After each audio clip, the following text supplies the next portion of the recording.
গঙ্গা স্নান হয়ে গেছে আর তাতানির জন্য যে ভাতটা নিয়ে এসেছিলাম সেটা তাতানকে খাইয়ে দিয়েছে আর আমরা টিফিন করে নিয়ে এরপরে আমরা টাইম নষ্ট না করে বেরিয়ে পড়বো হচ্ছে নবদ্বীপ ঘোরার জন্য। তোমরা কিন্তু ঘাটের পাশেই টোটো পেয়ে যাবে, অনেক টোটো পেয়ে যাবে। একটা টোটো বুক করে নেবে, 300 থেকে 400 টাকা নেবে এবং ওরাই কিন্তু তোমাকে পুরো নবদ্বীপটা ঘুরিয়ে দেখিয়ে দেবে। যদি তোমরা এরকম টোটো বুক করে নাও তাহলে কিন্তু তোমাদের ঘুরতে একটু অসুবিধা হবে না, ওরাই সব দেখিয়ে দেবে। তো ফার্স্টেই আমাদের নিয়ে এসছে হচ্ছে রাধারানীর মন্দিরে। এখানে নাকি রাধারানী কীর্তন করতো। চলো এখানে আমাদের সাথে সাথে তোমরাও নবদ্বীপের সব মন্দিরগুলো দর্শন করে নাও। এখানে ঢুকতে ফার্স্টে এখানে তিলক পরিয়ে দিল সবাইকে। খুচরো হয় না, এগুলো খুচরো বসে আছে। হরে কৃষ্ণ।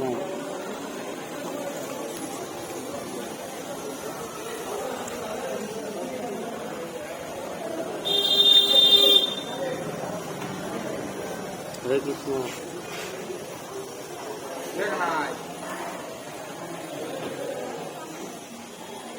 বাবু তোমাকে একটা দেবো ছোট্ট করে, আমার সোনা বাবা। তো ওইটা হনুমান হনুমান ওই ডাক করে ওইটাই পাবে। ওকে একটু দিন, মাকে একটু দিন, মা একটু না মা, এটা ধরে আস্তে করে দিই এভাবে।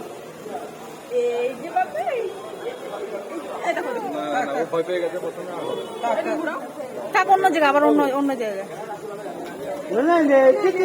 জয় নিতাই, জয় গৌ, দেখলাম। হরে কৃষ্ণ।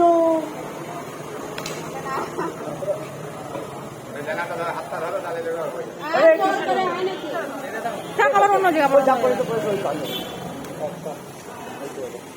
অনেক ভালো।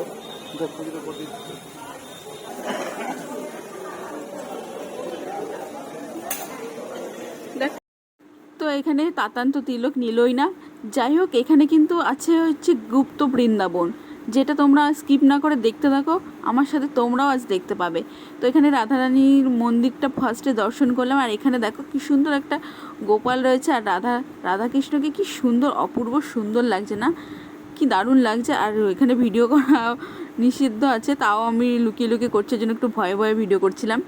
আর এখানে চলে এসছে হচ্ছে আমার লাড্ডু গোপাল হচ্ছে ফার্স্ট টাইম বেরিয়েছে কোথাও বাইরে ট্যুর করতে বা মানে নবদ্বীপ দর্শন করতে, মন্দির দর্শন করতে। তো খুবই ভালো লাগছে, প্রথমবার ওকে নিয়ে কোথাও বেরিয়েছি, সেটাও আবার হচ্ছে নবদ্বীপ মায়াপুর ঘুরতে, এটাই ভালো লাগছে আর কি। তো ওই দিকে হচ্ছে গুপ্ত বৃন্দাবন দেখার জন্য 10 টাকা করে টিকিট কাটতে হয়, সেখানে ওরা টিকিট কাটছে, আমরা ওর জন্য এখানে একটু নকশা করছিলাম আর কি দাঁড়িয়ে দাঁড়িয়ে। আর এখানে তো আমরা এবার প্রবেশ করছি হচ্ছে গুপ্ত বৃন্দাবনে। এখানে দেখো শুরুতে ওয়েলকাম স্ট্যাচুটা খুব দারুণ লেগেছে কিন্তু। তো এটা কিন্তু হচ্ছে আন্ডারগ্রাউন্ডে, মানে মন্দিরের নিচে করা হয়েছে, এটা বৃন্দাবনকে তুলে ধরা হয়েছে এখানে। খুবই সুন্দর করেছে কিন্তু। তোমরা যদি মায়াপুর বা নবদ্বীপে ঘুরতে আসো তাহলে কিন্তু অবশ্যই এই জায়গাটা এসো। এখানে দেখো রাসলীলা সবই তুলে ধরেছে, বৃন্দাবনের দৃশ্যগুলো। তো তোমরা কিন্তু এখানে অবশ্যই এসো, দারুণ, আমার তো দারুণ লেগেছে। আর এখানে এন্ট্রি করার জন্য 10 টাকা করে টিকিট কাটতে হয়। আর এইদিকে মন্দিরের পাশে কিন্তু টিকিট কাউন্টার আছে, এখান থেকে 10 টাকা করে টিকিট কেটে তারপরে কিন্তু এখানে এন্ট্রি করতে হয়।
তো এখানে গুপ্ত বৃন্দাবন দর্শন করা কমপ্লিট হয়ে গেছে। এইবার যাবো হচ্ছে পরবর্তী মন্দির দর্শন করার জন্য।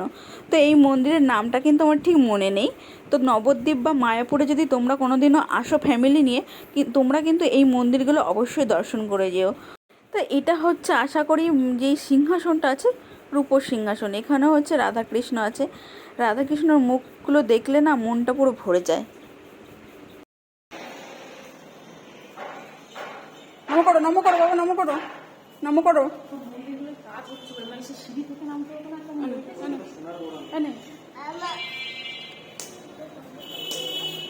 কর্তাগিন্নি চলে গেছে আগে। আর এইদিকে দেখো একটা ছোট্ট পাড়া পালঙ্ক আছে রাধাকৃষ্ণের জন্য, কি সুন্দর লাগছে তাই না? তো এই মন্দিরটা আমাদের দর্শন করা হয়ে গেছে। তো এরপর আমরা বেরিয়ে পড়বো। এদিকে টোটোওয়ালা খুব তাড়াহুড়ো করছিল, লেট হয়ে যাচ্ছিল। নেক্সট ভিডিওতে তোমাদের সাথে শেয়ার করবো গৌরাঙ্গের জন্মস্থান, বলরামের জন্মস্থান, চৈতন্যের জন্মস্থান। আজকের মতো এখানে ভিডিওটি শেষ করছি। অবশ্যই সাথে থাকো, পাশে থেকো।